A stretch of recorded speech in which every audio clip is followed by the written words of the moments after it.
Vamos falar aqui sobre o que está acontecendo no país hoje. Bolsonaristas fazem saudação nazista com braços estendidos em manifestação antidemocrática em Santa Catarina durante a execução do hino nacional. O ato pedindo golpe militar ocorreu em frente ao 14º Regimento de Cavalaria Mecanizado, base do Exército, no município de São Miguel do Oeste. O Ministério Público de Santa Catarina informou que vai investigar responsáveis por fazer esse tipo de saudação que se fazia a Hitler. O MP não descarta pedidos de prisão preventiva. Fazer apologia ao nazismo é crime, conforme a Lei 9.459/97. A pena prevista é de 2 a 5 anos de reclusão, além da multa.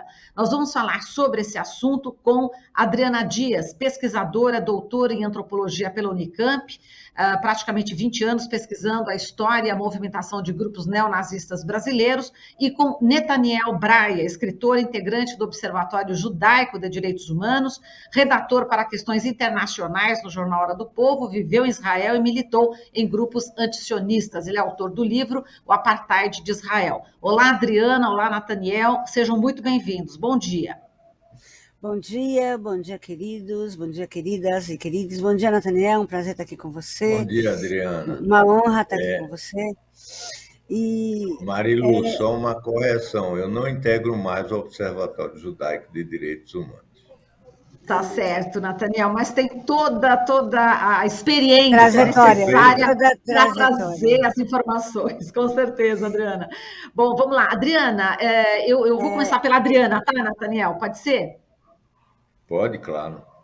Veja, então, Adriana, a primeira coisa é que é terrível você ver algo que você pesquisa há 20 anos, Netaniel, virar realidade na frente dos seus olhos, sabe? Desde o domingo, aquele episódio do Bob Jefferson, né?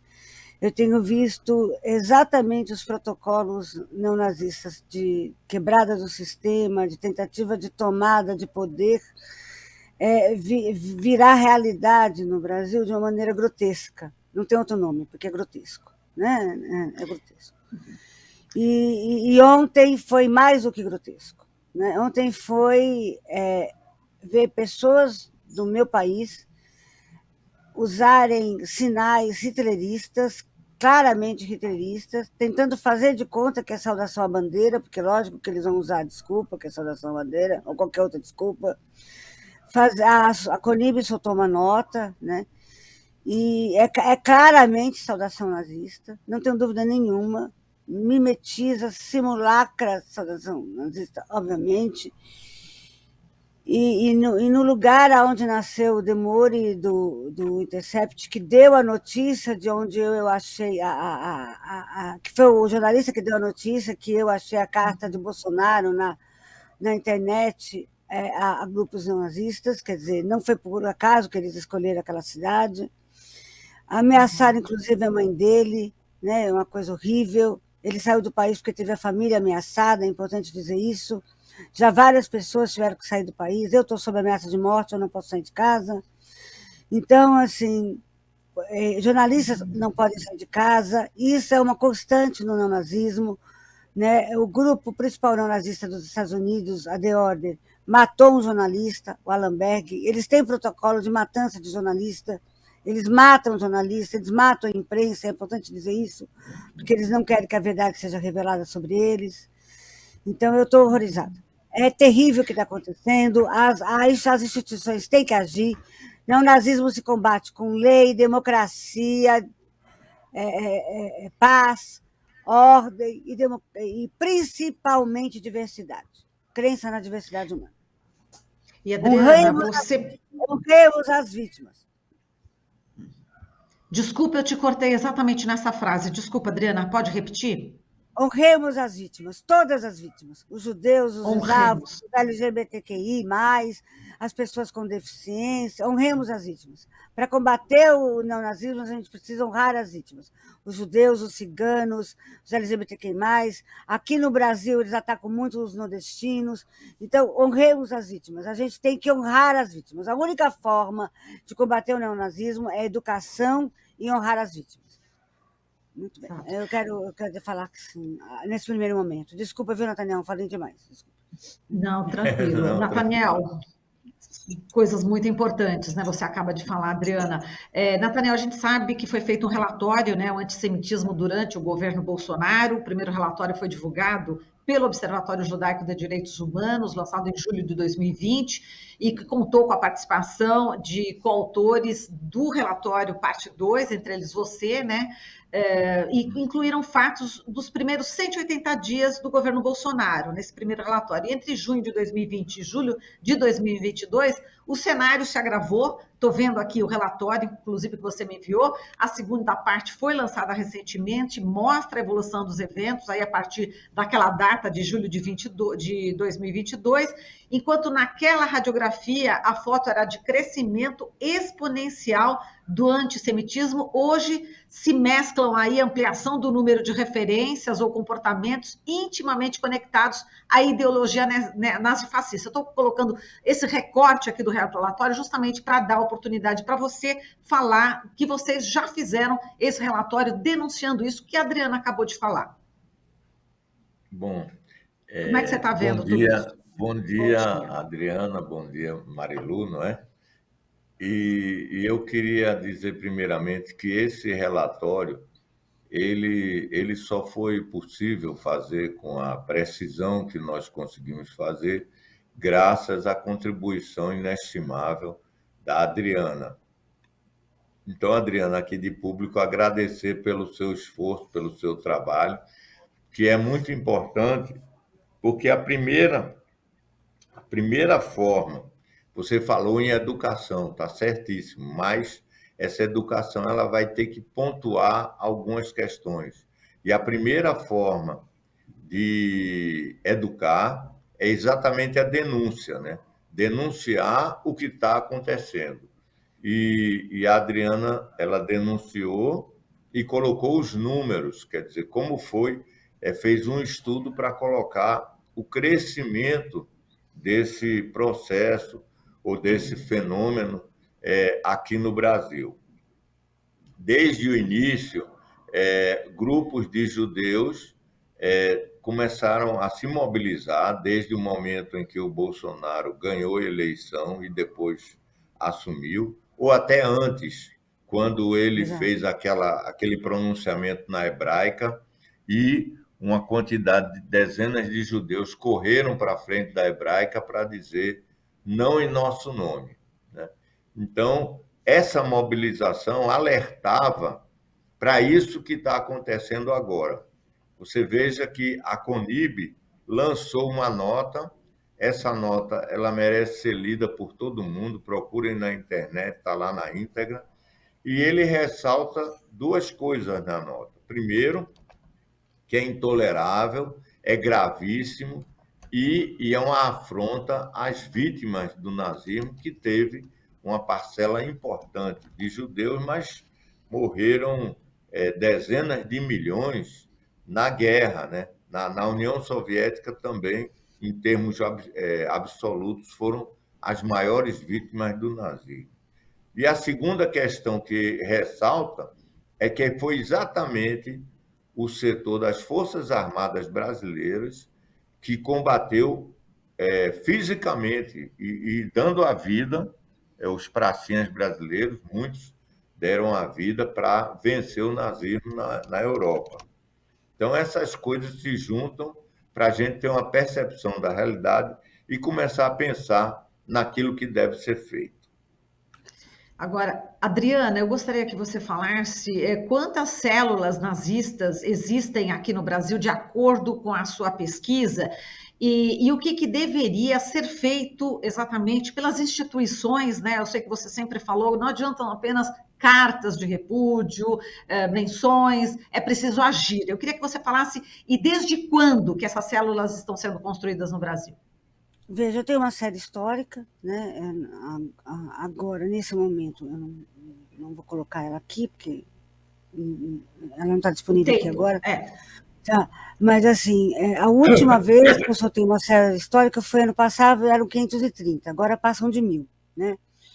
Então, tem mais de 1.000 células neonazistas no Brasil no momento, né? A célula que está chamando o movimento, nesse momento, é uma célula de Descanso Santa Catarina, e que está montando um grupo na internet. Isso eu preciso falar porque essas células chamam um grupo virtual, e eu pedi para as pessoas não entrarem nesse grupo virtual. E é importante eu falar isso aqui, porque algumas pessoas estão falando, eu vou entrar para acabar com o grupo. Gente, desculpa, eles não acabam, eles apagam e montam outro grupo. Não adianta ficar fazendo isso. Deixa quem sabe monitorar, por favor, a polícia, os monitoradores, entendeu? Porque vocês vão se expor, vocês vão expor o telefone de vocês, o nome de vocês a grupos neonazistas. Vocês só vão criar mais perigo para vocês. Então, não entrem nos grupos que eles colocam na internet, achando que vocês sabem monitorar, ou que se vocês encherem o grupo vai acabar. Não vai, porque eles vão voltar outro grupo. Entendeu? Então, não brinquem com o nazismo. Não brinquem. A primeira coisa que eu queria falar com vocês era isso. Tá? Então, são mais de 1.000 grupos agora, mais 1.000 células. Grupo é o tipo de grupo. Por exemplo, Cuscuz Clã, negação do Holocausto, um grupo hitlerista, como esse Milícia Sul, certo? E célula é a localização geográfica. Então, por exemplo, Descanso, Santa Catarina, Florianópolis, São Paulo. Então, célula é quando... Então, existem mais de 1.000 células. Tá? As células podem ter de 1 a 100 pessoas. Esse grupo da Milícia Sul está com 1.000 pessoas no Telegram. Entendeu? Então, é claro que essas 1.000 pessoas, muita gente entrou no oba-oba do Telegram, mas são 1.000 pessoas e eles estão se dizendo armados. Quantas dessas pessoas efetivamente estão armadas? Não sei. Isso é trabalho de investigação a ser feito. E eles estão colocando nesse grupo outros grupos de outros estados. Isso começou ontem, graças a esse movimento neonazista que explodiu ontem. Esse movimento já estava sendo feito desde meados de outubro em 3 grupos, chamando, né, e a fala do presidente, que eu tenho certeza que foi planejada ou absolutamente escrita pelo Stephen Bannon, aquele primeiro discurso que demorou 3 dias, é que chamou esses grupos a se levantarem. Eu decodifiquei a fala dele. E aí cabe o papel da imprensa. A imprensa entrevistou o Bannon. Como é que a imprensa entrevista Bannon nesse momento, sabe? Eu não consigo entender. Agora a imprensa vai fazer uma mesa branca e chamar Hitler também? Então, gente, por favor, a imprensa precisa ter um pouco de responsabilidade. Não se dá voz para a extrema-direita num momento desse. Não se dá voz para a resistência do PDT num momento desse. Num momento desse, não se dá voz para a extrema-direita. Não se entrevista representantes desse movimento de extrema-direita neonazista para perguntar o que eles querem, por exemplo. Não se dá voz para Roberto Jefferson quando ele está querendo falar com a imprensa. Não se dá voz para a extrema-direita no momento desse. Se dá voz para setores democráticos, não para a extrema-direita. Não se dá voz para Goebbels, não se dá voz para filho de Goebbels, não se dá voz para filho de Hitler, não se dá voz para filho de Himmler, não se dá voz para nazista nesse momento. Não entrevistem pessoas do movimento neonazista. Isso não é ouvir o outro lado, isso é incitar movimentos absolutamente antidemocráticos. A imprensa precisa ter responsabilidade nesse momento. Eles querem matar jornalistas. Se vocês derem voz a eles, ninguém vai conter esse movimento. Precisa ter todos os setores da sociedade têm que ser, nesse momento, profundamente legalistas. Não se dá voz a movimentos antidemocráticos. Nathaniel, agora, diante da gravidade, né, do que a Adriana acabou de falar, a gente lembra, né, que uma deputada federal alemã, pelo partido de ultradireita alemão, Alternativa para a Alemanha, Beatriz von Stock, ela é justamente integrante proeminente da família nazista, neta aí de um ministro de finanças e apontado sucessor de Hitler. E ela foi recebida no Palácio do Planalto. Enfim, esse é mais... Com honras de Estado. Com honras de Estado, exatamente, Adriana. Enfim, fica clara essa ligação entre Bolsonaro e o nazismo, Nathaniel, na sua opinião? Bom, primeiro, eu queria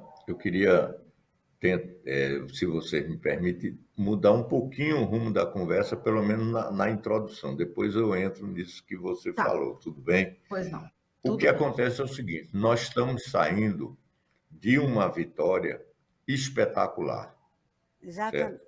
Isso precisa ser colocado, porque é em cima dessa vitória que abre o caminho para a gente vencer tudo isso que está sendo denunciado aqui.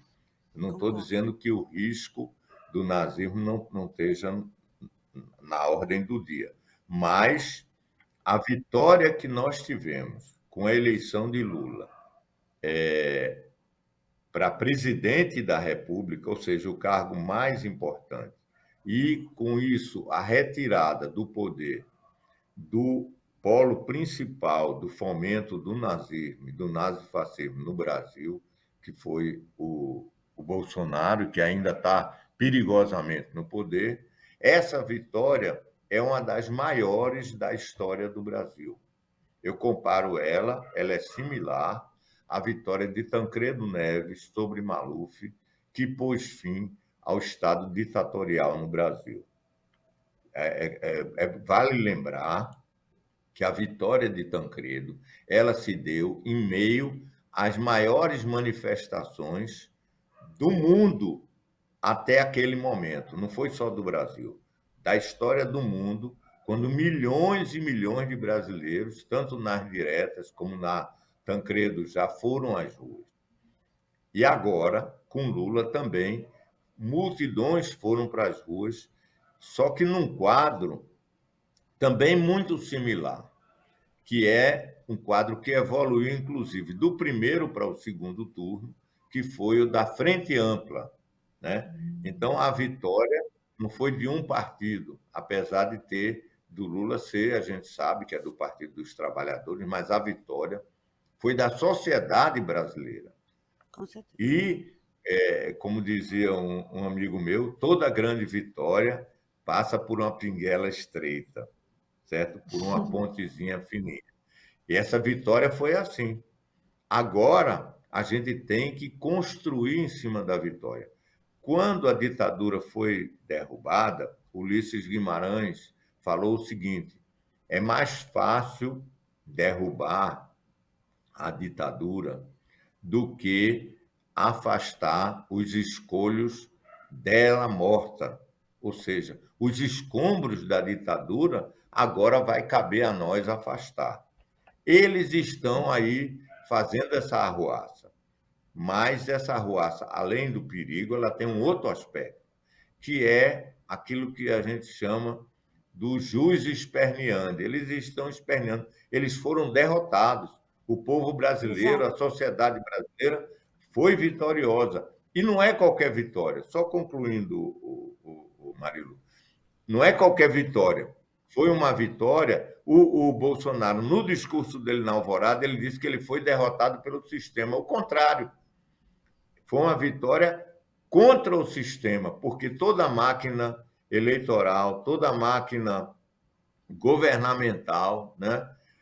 O escandaloso uso do poder econômico através das fake news, tudo isso foi derrotado pelo gogó do atual presidente Lula, que contou com o povo nas ruas. Eu tenho amigos que viraram noites ali na internet, brigando e batalhando para poder passar essa verdade e o risco que nós estávamos correndo. Esse risco não foi debelado. Como disse aqui a Adriana, agora cabe a gente agir de forma mais unida ainda, certo? Como dizia Tancredo, não vamos nos dispersar, seguiremos unidos como nas praças e nas ruas, né? Não vamos. Os democratas brasileiros estão diante de um grande desafio.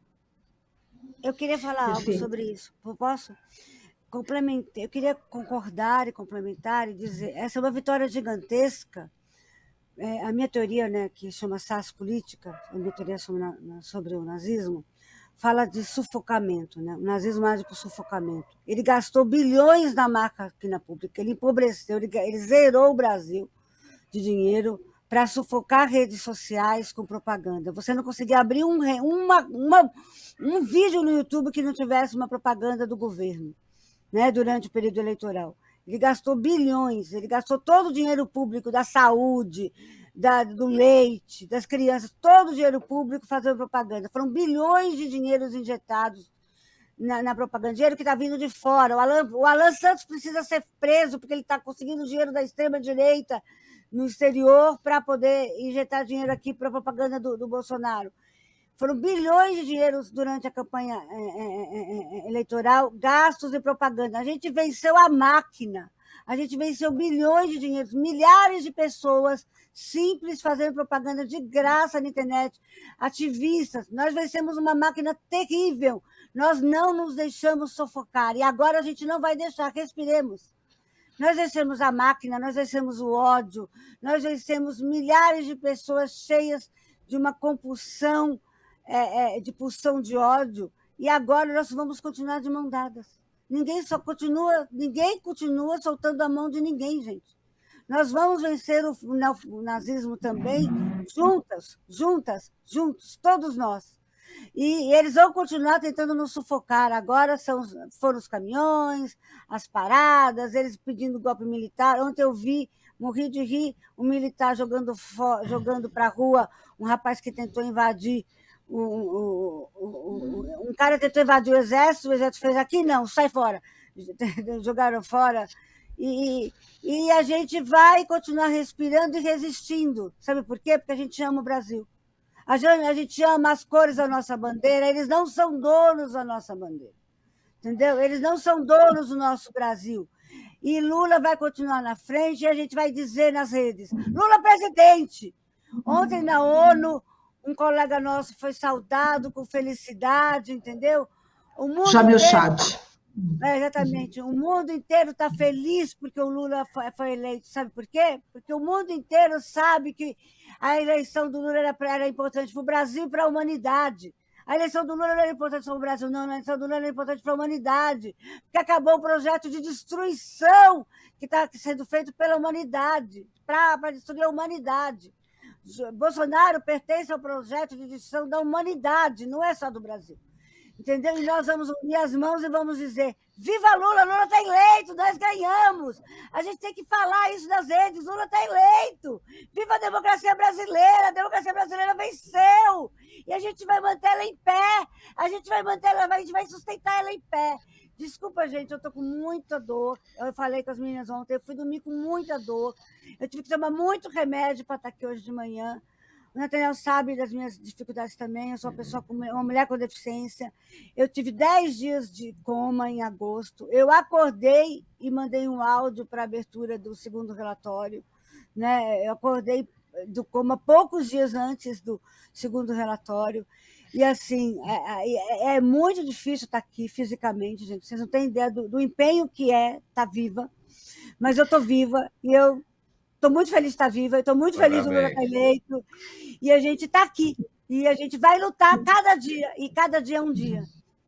E, Adriana, por causa de tudo isso, né, por causa de tudo isso, eu assumo que a gente estourou o jornal, mas eu assumo justamente pela seriedade sua, de Nathaniel, a seriedade do momento, a gravidade do momento e a seriedade de vocês. Então, eu assumo que eu estourei hoje o jornal, mas por tudo isso foi necessário. A minha postura aqui, a minha desobediência, porém, eu acredito que seja realmente importante tudo que vocês falaram. Muito obrigada, Adriana Dias, pesquisadora, doutora em antropologia pela Unicamp, e também o Nathaniel Braia, ele que é escritor e realmente conhece profundamente a questão também dos direitos humanos e a história também de judeus, enfim, que a gente precisa preservar. Né? Nathaniel e Adriana, muitíssimo obrigada, um forte abraço a vocês e até uma próxima oportunidade. Você está ouvindo Jornal Brasil Atual. As notícias que os outros não dão.